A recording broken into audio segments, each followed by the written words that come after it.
Good evening, visitors. Welcome to the Australian War Memorial's Last Post ceremony. My name is Craig Burrell, and joining us today from the Australian Army is Colonel Frank Colley. We warmly welcome the family of Sergeant Harold Victor Warnock, whose story will be told shortly.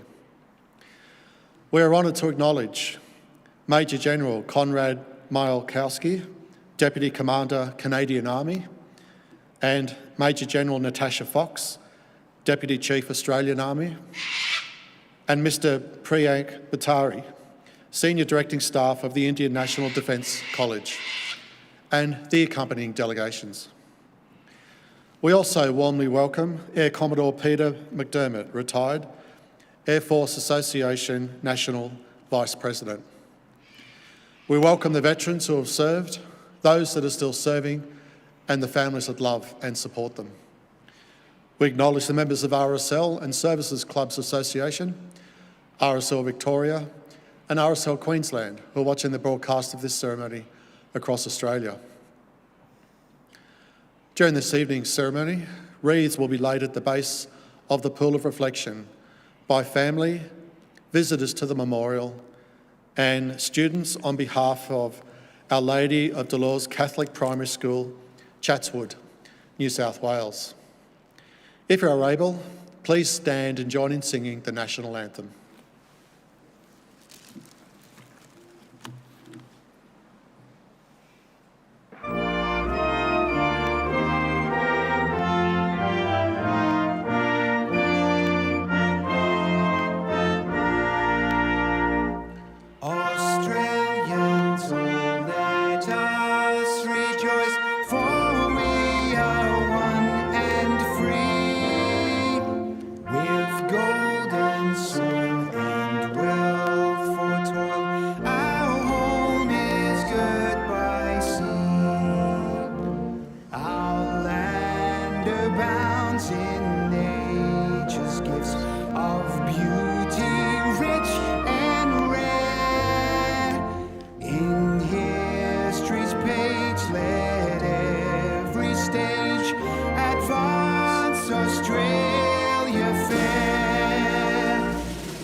Students, please be seated.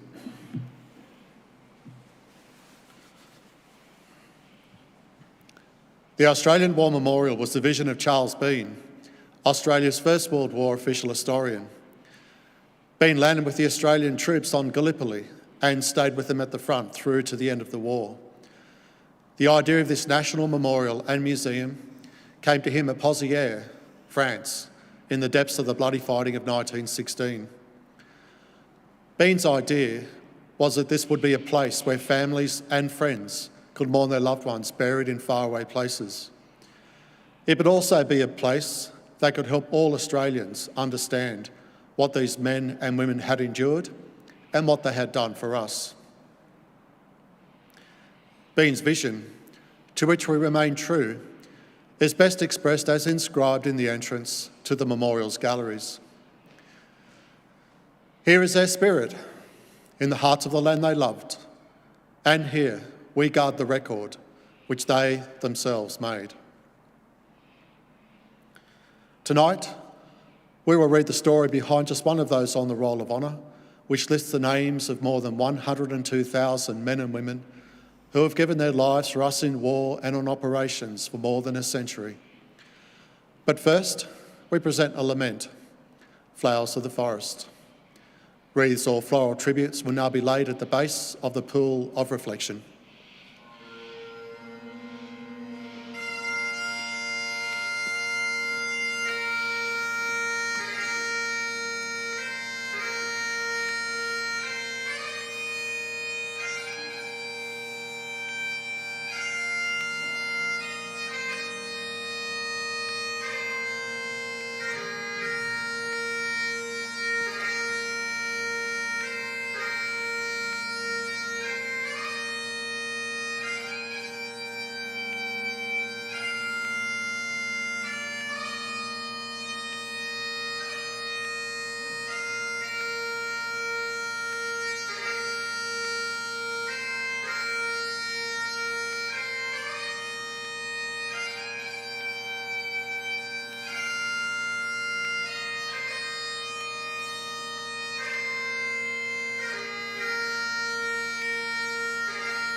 Today, we remember and pay tribute to Sergeant Harold Victor Warnock.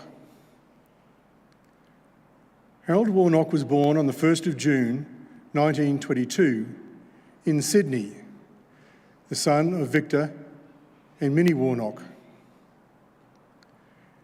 The family ran a shoe store in Marylands in Greater Western Sydney and lived above the store. Warnock went to school in Marylands, where he enjoyed playing football and cricket. He also found employment as a clerk. On the 6th of January 1941, at the age of 18, Harold Warnock enlisted in the Royal Australian Air Force. After initial training, he trained as an airman pilot, earning his flying badge after training at Bradfield Park, Tamworth and Wagga Wagga. On the 15th of October 1941, he embarked at Sydney for overseas service. Arriving in the United Kingdom in late December, he underwent further training before joining No. 53 Operational Training Unit in February 1942. The unit had been formed at RAF Heston to the west of London to train fighter pilots using Spitfires. On one occasion, Warnock was severely reprimanded for causing extensive damage to a Spitfire through negligence. However, he did advance from the unit and on the 5th of May 1942 transferred to No. 64 Squadron. The squadron had been involved in the covering of the Dunkirk evacuation and the Battle of Britain. By the time that Warnock joined No. 64 Squadron, it was taking part in sweeps over northern France. Warnock's first raid to France took place on the 8th of June 1942. During the operation, he broke formation to attack a decoy set up by the Germans over the English Channel, and the Spitfire he was flying was shot down. He was 20 years old. Harold's younger brother Keith also joined the Royal Australian Air Force. After training in Canada and the United Kingdom as part of the Empire Air Training Scheme, he flew as a navigator in Lancaster bombers. Keith returned to Australia in November 1945. Today, Harold Warnock's remains lie in Longness St Omer Souvenir Cemetery in France, under the inscription chosen by his grieving family. Sleep on, brave heart. Life's duty nobly done. His name is listed on the Roll of Honour on my left, among some 40,000 Australians who died while serving in the Second World War. His photograph is displayed today beside the pool of reflection. This is but one of the many stories of service and sacrifice told here at the Australian War Memorial. We now remember Sergeant Harold Victor Warnock, who gave his life for us, for our freedoms, and in the hope of a better world.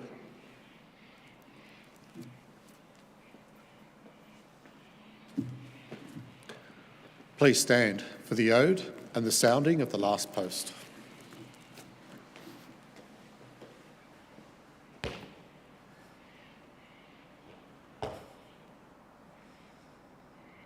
They shall grow not old, as we that are left grow old.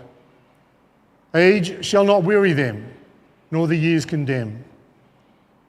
At the going down of the sun, and in the morning, we will remember them.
Lest we forget.